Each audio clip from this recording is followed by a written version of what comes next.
Roma Wines presents Suspense.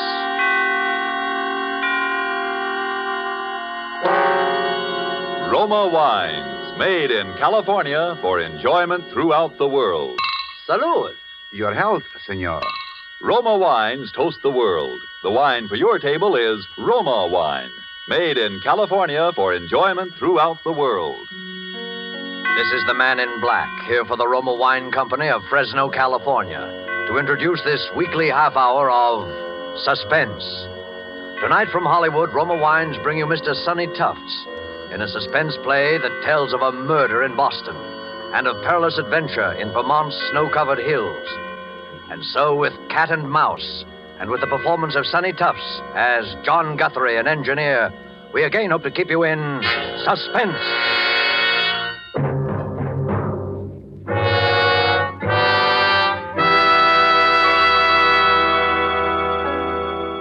W1QXL, W1QXL, W1QXL. This is W1RBX calling W1QXL, W1QXL. This is WIR, Montcar, Vermont, calling and standing by. W1RBX, W1RBX. This is W1QXL in Boston, returning. Hiya, Guthrie, how you been? Signal's clear, good signal. Come in. W1QXL, W1QXL, W1RBX back. Hello, Lockwood. I'm fine. Signal's good up here. I got lots to tell you. Been trying to get in touch with you for the last couple of hours. Where you been? Out to dinner with Valentine? Go ahead. Sorry, Guthrie, I haven't seen Val today. She hasn't answered her phone. Guess she's awful tired of picking it up and hearing me on the other end proposing. Anyhow, I've been working hard. Oh, had a little excitement here at the laboratory an hour or so ago. Thought we had a prowler on the grounds. But guess it was a false alarm. Nerves, I guess. What's your news, Guthrie? I've got a bit for you myself, but let's hear yours first. Go ahead. Okay. Well, as far as I'm concerned, kiddo, you can set up a date for demonstration for the Army Signal Corps and the Naval Ordnance people just as soon as you like. We're in the clear now for keeps. I got the last bug out of the screen this morning, and it ought to make the prettiest little image you ever saw. And if the brass hats put the steam on, I don't see why it shouldn't be in there fighting in a couple of months. Now, let's hear about you. Go ahead. Boy, that sounds great. Hold it, Guthrie. Something going on here. Keep listening. I'll be back in a second. Who is it? Who's out there? Who's there? Get out from there or I'll shoot. Come out. Stop. Stop. What is it, Lockwood? Howard, what's the shooting? Is that you coughing? Lockwood, is that you? Go ahead. Hello, Guthrie. I saw him that time. Almost got him with my rifle. Wonder what that guy can want. Well, I know one thing he's got, and that's a sore throat. Boy, did you hear that cough? Go ahead. I'm worried, Lockwood. Somebody must be getting wise to what we've got. We'd better arrange for more protection around the lab. Well, you've heard my say of it. How are you getting on with the blueprints? Go ahead.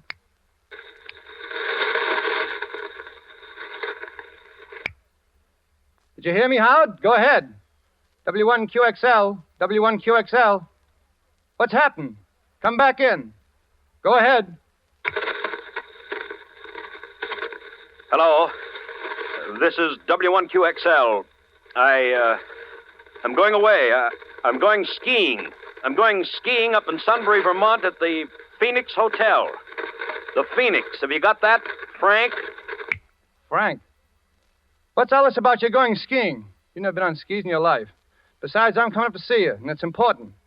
We'll get together now in the blueprints, okay? At the Phoenix Hotel. Go ahead, Frank.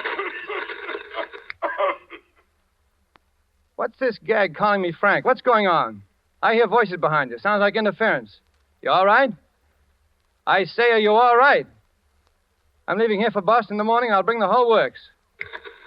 No, don't. And don't contact Val. If anything happens to me, the man with the cough. The man with the cough. The cough. Lockwood, what's up? You still there? Come in, Lockwood. Lockwood, come in. Lockwood, go ahead.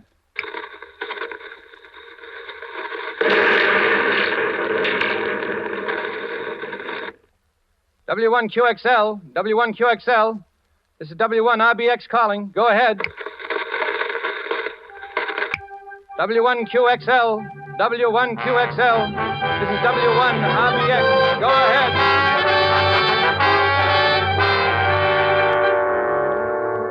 Tonight for Suspense, Roma Wines bring you as star Mr. Sonny Tufts, whom you have heard in the prologue to Cat and Mouse by Hugh Pentecost. Tonight's adventure in Suspense.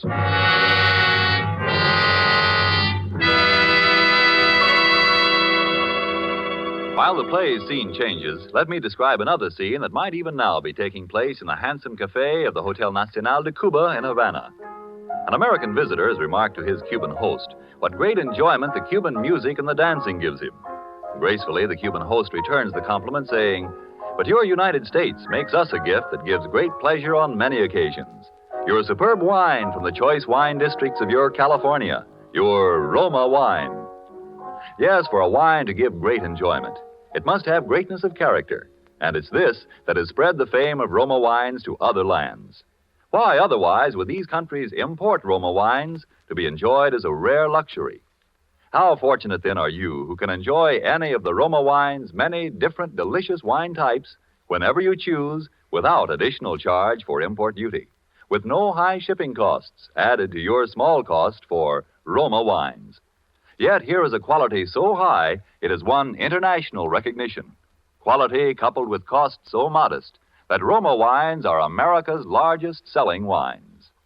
Why not make your own taste test of these good Roma wines and discover for yourself the fine wine qualities acclaimed by wine experts of many lands? I'll spell out the name for you. R-O-M-A. Roma wines, made in California for enjoyment throughout the world. And now it is with pleasure that we bring back to our soundstage our star, Sonny Tufts, as Engineer John Guthrie in Cat and Mouse, a tale well calculated to keep you in suspense.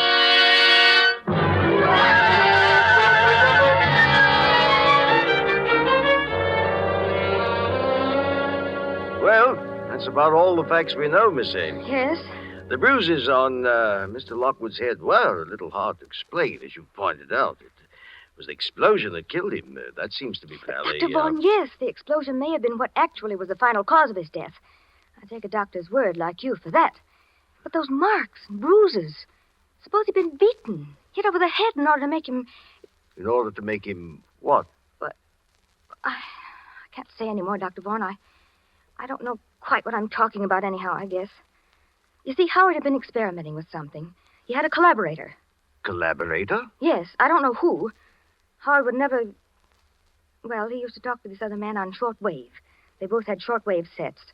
Radio hams, you call them. Those amateur radio operators. Yes. Well, I must go. Oh, let me help you with your coat, Dr. Vaughn. Oh, thank you. I must say that after talking to you, I'm partly convinced, Miss Ames, but murder's a pretty difficult thing to prove, especially in this case, and... Oh, excuse me. I'll be going, then. Hello? Yes? Who?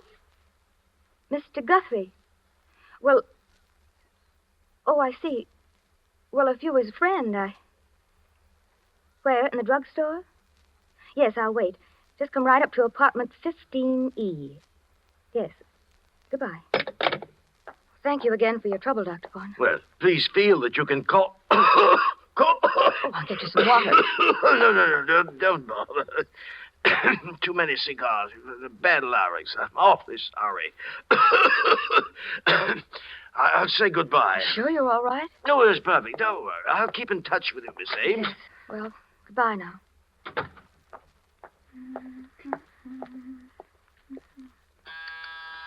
Oh, just a minute.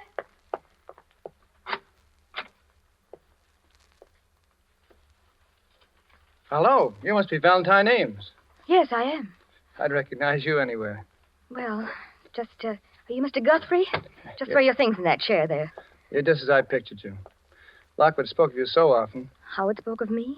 To Well, you were engaged to be married, weren't you? you? No, I was fond of him, but never he- that way. He told me, that is, he said...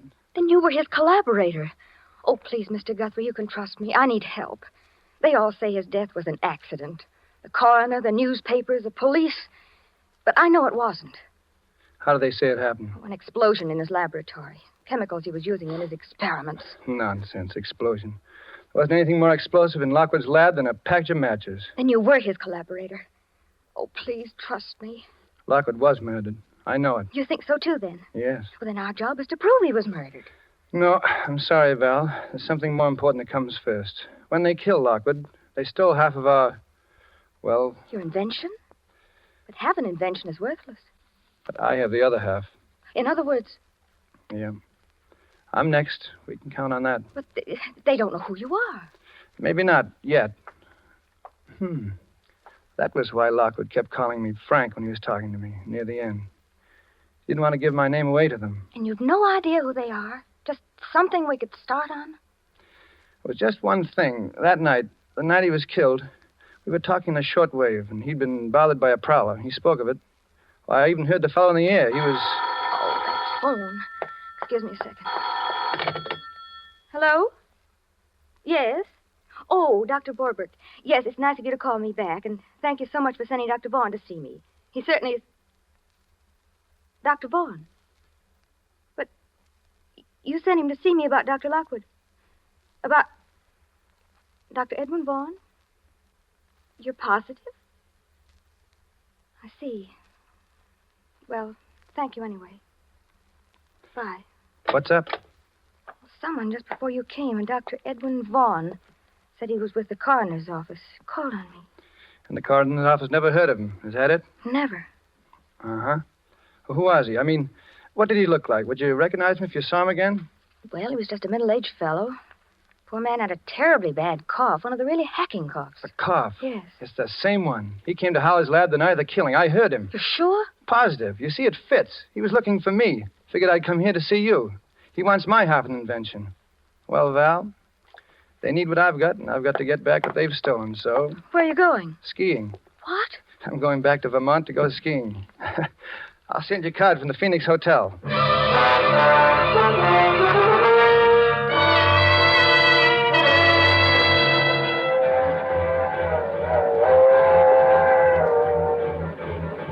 Next up is Sunbury, Vermont. Sunbury. Bring me an orangeade, Porter.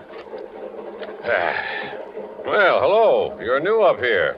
Beg your pardon? You're going to the Phoenix Hotel, of course. It gets so you know a skiing fan when you see one. I know most all the Phoenix crowd. This must be your first trip to the Phoenix, huh? Yeah, it is. Name's O'Brien. John Guthrie. Oh, excuse me. Do they serve drinks in this lounge car? Yes, they do. Yeah, you're new, too. Well, yes, I've only been in the States a few weeks. Oh, no. I mean new to our weekend skiing contingent. Skiing contingent? Yeah. Oh, yes. I'm O'Brien. This is Mr. Guthrie. What'd you say your name was?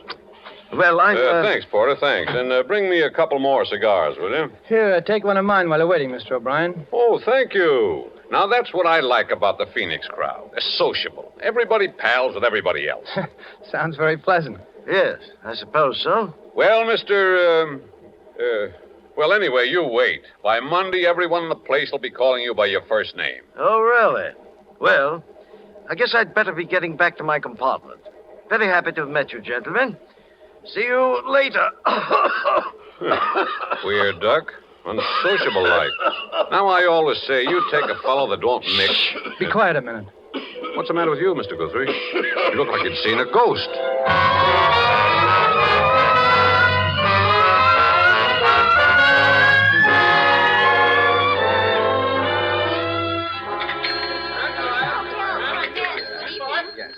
Good evening, Mr. Guthrie. I trust you're feeling refreshed now, sir. Yeah, 3 hours sleep and a long walk was just what I needed.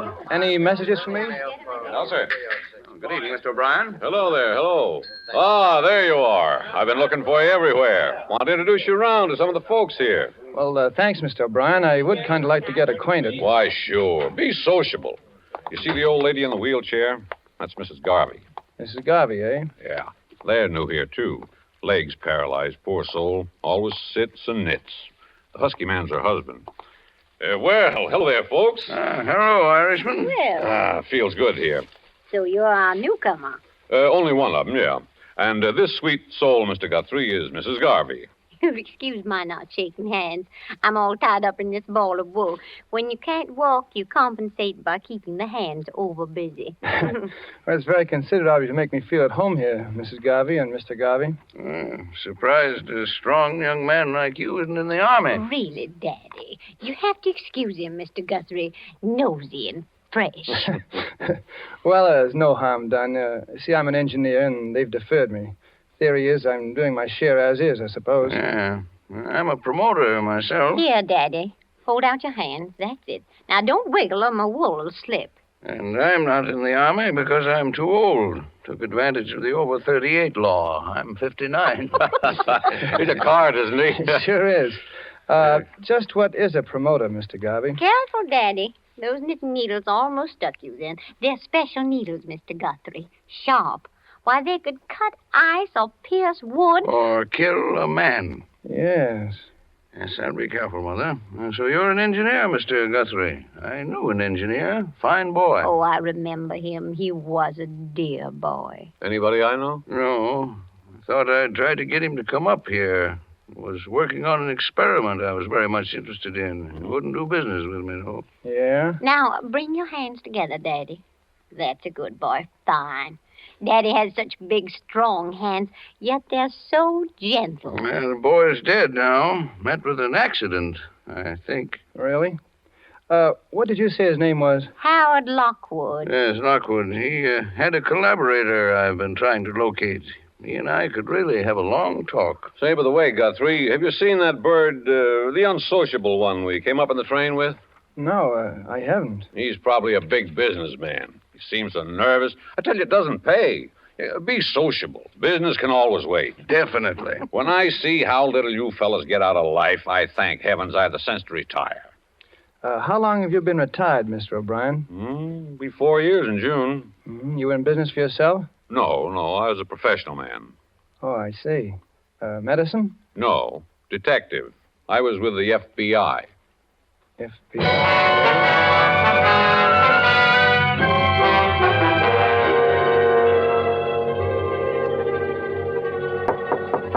Come in. Well, Guthrie, come in. Feel just like a nice sociable talk. Sit down. Mr. O'Brien, I'm in trouble and I need expert help, and you were an FBI man. You can help me. Uh-oh. I was afraid of that. I'm sorry, Guthrie. I'm retired. Too old for the game. You get a hold of the Boston office. They'll get someone up to help you in a jiffy. Call Jack Porter. He's in charge now. Mention my name. But there's no time now. You see, Boston is 6 hours from here. I need help right now. Oh, take it easy, boy. Relax. I suppose you're another engineer with some gadget that's going to win the war. That's a familiar one. Mr. O'Brien, this is serious. There's a murder in this hotel, and if I don't get him, he'll get me. Now, take it easy. If you'll just give me a hand. You know, I felt there was something going on here this weekend. Things weren't sociable like they usually are. Mm-hmm. What have you noticed? Well, nothing in particular. Just people seemed to act funny. You take that Garvey and his old wife, and that bird with a cough that came up on the train with us. What's he up to, eating his meals in his room? Look, will you help me, Mr. O'Brien? I do have an invention, as it happens, and... Oh, excuse me a minute. Hello? Mr. Guthrie? Yes, he's here. The gentleman in 421. Right now. Very well. Goodbye. It's for you. Party in 421 wants you to step in and see him. That's him. That fake Dr. Vaughn. Well, this is it. And you refuse to help. Oh, now, look, I'd like to, I guess, but after all... All right, O'Brien, but look, just this. 421 is right down the hall. And if I'm not back in 10 minutes, will you knock on the door? Oh, that much I'll do for you. John. Val. Valentine, what are you doing here? We agreed that you... No, John. Open your door quickly before we're seen together. Look, Val, I've got something important to do. Wait in my room for me. If I can only find a key. The door's open. It's funny. I locked it. Look! The room's been searched. My papers, the pillows, my trunk. Oh, John, they know you. Where is it? You didn't bring the blueprints with you here. Not that dumb. Well, it's gone. What? My gun. Oh, John, I'm afraid. I feel as if I'd known you for a long time. My dear. Val, you know I love you, don't you? John, we shouldn't talk about that now. But, you see, I've been in love with what I think you are. I've only known you for 2 days, and What are you trying to ask me, John? Why you came when we agreed that you shouldn't. Because I was afraid that you... And why I find you hiding near my door and find the door unlocked when I had locked it only 10 minutes ago, and then I come into my room and I find No, this. John, don't. Please don't. I came because I wanted to help you. I felt that if you were in danger, it wasn't right for me to stay home, safe, not knowing. Yeah. I'm sorry, Val. I trust you. Look, stay here. I'm going down the hall. Somebody's waiting. Oh, don't go, John. Don't, please. I'm afraid for you. You got a gun, Val? Yes, I thought I might need it. Well, give it to me. Now, kiss me. Oh, John, Wait here. If I'm not back in 10 minutes, get the police. Where are you going? Room 421. To talk to a man about his cough. I'm going with you. This is his room. I'm going in with you. You're staying outside. Step back. Don't let him see you. Open up. His door's open, too. There on the rug, the body. Dr. Vaughn, he's dead. Look at the gun. He's holding it. He killed himself. You mean he's supposed to look as if he killed himself? He was shot in the back of the head. A bit too neat. What do you mean? That gun in his hand. It's mine. Then if he wasn't the murderer, who was he? Oh, John, the gun. They'll think that you... Shh, take it easy. That gun may come in handy. Come in. Well. Oh, Brian, look here. What? This gun's mine. It's a plot to frame me. What? That's not your killer, Guthrie. That's Hilary Lawrence of Scotland Yard, assigned to this case because his government, like ours, is keenly interested in your invention. I should have listened to you before, Guthrie. You know about it then? I checked. Called FBI office in Boston. Talked to Porter. Yes, your Dr. Vaughan was Hilary Lawrence of Scotland Yard. He was the one you heard in Lockwood's lab the night he was killed. He must have got a little too close in the tail of the real killers. Mr. Garvey was... Well, I really don't know enough to talk. I better shut my big mouth. But I think I know. You know the killer? No, but I have no proof. Without proof, Guthrie, you'll be held for the murder of Lawrence. That's obvious. We've got to get our other evidence before someone finds the body. Yeah. You know, there must be a hideout around here they operate from. There's a cabin about a mile to the left from the top of the ski jump. I saw it one day when I got lost. I've got a funny hunch it might be the place. If we can get there and find something involving them before the hotel people find this body and arrest you, we'll be... Well, what are we waiting for? Come on, let's go. Come on back to my room, Val. See you downstairs in 5 minutes, O'Brien. But if we don't find proof, John, what then? Then we get murdered or get held for murder.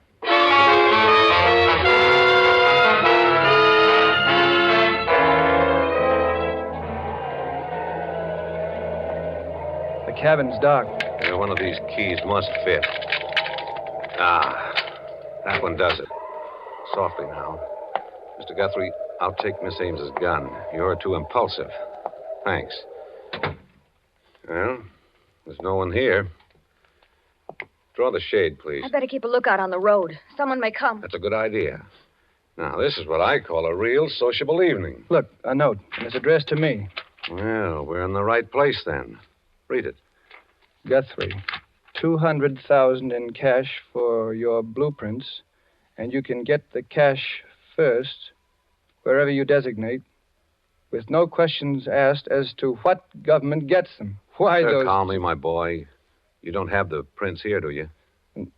No, they're in a safety vault, and my name is San Francisco. What's that there, that panel? It's a radio rig, sending and receiving. Someone's coming. Who? Quick, turn up that light. Sneak a look, John, here, through the window. It's Garvey, and he's alone. Alone? Are you sure? Where'd he put that wife of his? Take another look. He's alone, all right. I knew she was a phony. She does too much knitting. I wonder where she is. All right, Miss Ames, out you go, quickly. Get to the foot of the road before he does. Uh-huh. It's your car, understand? Yes. You're lost, looking for a way back to the Phoenix. Delay him from coming in here. All right. I'll go outside. You search the place, O'Brien, with Val. No, let the girl go. Her best weapon is her charm. Hurry now. Stall them as long as you can. Good luck. Don't worry. I can see them from here. Look at it. Short wave. Yeah. With this outfit, Garvey could hear Lockwood and me talking over our work. Yeah. Pretty clever operator, I'd say. Can you see Val? Yeah. She's getting near him now. Brave girl, that one. The best. There she is. He's seen her. Let me have a look. See them? Over my finger, between that row of trees. Yeah, she's talking to Garvey now. She'll stall him. Yeah. Hey, come on, O'Brien. Let's start searching this place. Wait a minute. Look, they're coming this way. The two of them. Well, I should have known. Val? Oh, no, it can't be. Sorry, Guthrie, but you're seeing right. The girl's with Garvey. But she loves me. I know it. She's honest. I swear it. They're coming up the path. You stand behind the door. I'll stand up on the balcony and cover them from behind with a gun. You all set, Guthrie? All set. You spring out on them as they close the door, and I'll cover you from here. Val, Garvey, duck. He's got the gun. Above. Oh, my arm. O'Brien. All of you reach. Don't stoop for that gun, Guthrie. Up with your arms. The three of you are going to join the late Mr. Lockwood. The girl and Mr. Garvey of the FBI who poked his nose in the book too far. You're out of your mind, O'Brien. What will you get by killing us? I've got the information you want, and if I'm dead, you'll never get it. I'm fighting for my life now, not your invention. With you three out of the way, I've got a chance. A fire in this lovely cabin will do the job nicely. Now get into that closet, all of you. Get started. You're missing one, O'Brien. My wife. I'm not worrying about that. Drop your gun, Mr. O'Brien. That point you feel in your back is my knitting needle. Drop it. Remember, it can crack ice, pierce wood, or kill a man. Okay, Mrs. Garvey. Certainly nice to see you again. Nice job, Guthrie. You tipped us off just in time. Sit down, Mother. You look tired. You must be standing behind the kitchen door for an hour. Look here. Just be quiet, Mr. O'Brien. Formerly of the FBI. Kicked out for improper conduct, he was. The service has had its eye on you ever since, my friend. Yeah, you see, you made a slight error, O'Brien, when you said you'd call the porter of the Boston FBI office. The outgoing lines from the hotel have been out of order since 5 o'clock. Oh, your arm, Daddy. Here, let me bandage it. You better get going and have it looked after. Oh, it's bleeding. I think I'm going to faint. Faint ahead, Val. I got a pair of arms that aren't doing a thing.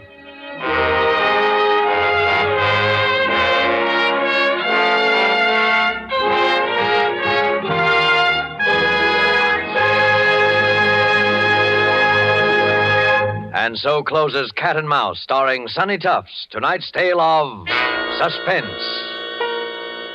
Mr. Tufts appeared through the courtesy of Paramount Pictures and will soon be seen in the Paramount picture, I Love a Soldier. Few spots in the globe boast the unique and perfect combination of nature's gifts, which makes possible truly good wine. Wine which the whole world can enjoy. But wine experts will tell you that among these fortunate spots, none can surpass the vineyards of our own California. From these renowned California vineyards come Roma wines. Wines so perfect in flavor, so delightful, that they are enjoyed in many countries of the world. To us in America, Roma wines are an everyday treat, for we may buy them at an astonishingly low price, since we pay no import duties or expensive shipping costs. Do you enjoy a delicious tangy sherry? Well, tomorrow treat yourself to a glass of Roma California sherry. We're sure you will agree that you have never tasted finer. With your first sip, you'll understand why Roma wines are America's largest selling wines. I'll repeat the name, R-O-M-A, Roma wine. Tomorrow, ask your dealer for your favorite type of Roma wine, made in California for enjoyment throughout the world. This is Sonny Tufts, and I hope you enjoyed our suspense play this evening. I know I had a good time. I'm looking forward to next week's show, and I know you must be, when that remarkable actress, the Academy Award winner, Madame Katina Paxinu, will be the star of Suspense. Suspense is produced and directed by William Spear. Next Thursday, same time, you will hear Katina Paxinu in Suspense. Presented by Roma Wines, made in California for enjoyment throughout the world.